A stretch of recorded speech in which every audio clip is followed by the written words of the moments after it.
محترم ناظرین، آج چاند، سورج اور ستاروں کا بیان لے کر ہم حاضر ہیں، تو آئیے بیان شروع کرتے ہیں۔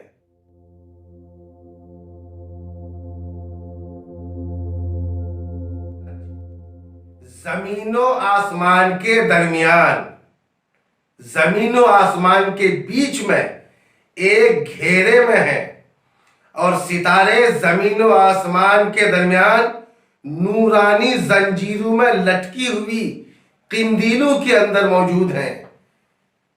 چاند، سورج اور ستارے یہ تینوں متحرک ہیں، جامد نہیں ہیں، جس کا ثبوت قرآن مقدس کی آیت کل فی فلک یسبحون سے ہو رہا ہے۔ سورج کی روشنی بھی ذات ہے، سورج بذات خود روشن ہے، اس کی روشنی کسی سے لی ہوئی نہیں ہے، مگر چاند کی روشنی بھی ذات نہیں ہے، یعنی چاند بذات خود روشن نہیں، بلکہ چاند کی روشنی سورج سے حاصل ہوتی ہے۔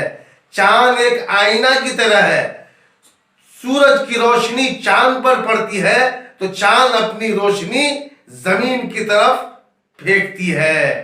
چاند اور سورج کا آسمان کی طرف، اور چاند اور سورج کا رخ یعنی چہرہ آسمان کی طرف ہے، اور پیٹھ زمین کی طرف ہے، یعنی چاند اور سورج الٹا ہے۔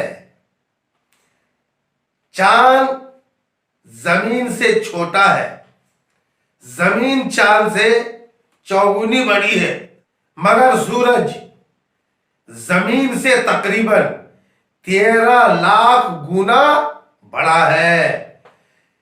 چاند کی دوری زمین سے 2 لاکھ میل سے زائد ہے، اور سورج زمین سے 9 کروڑ 30 لاکھ میل کی دوری پر ہے۔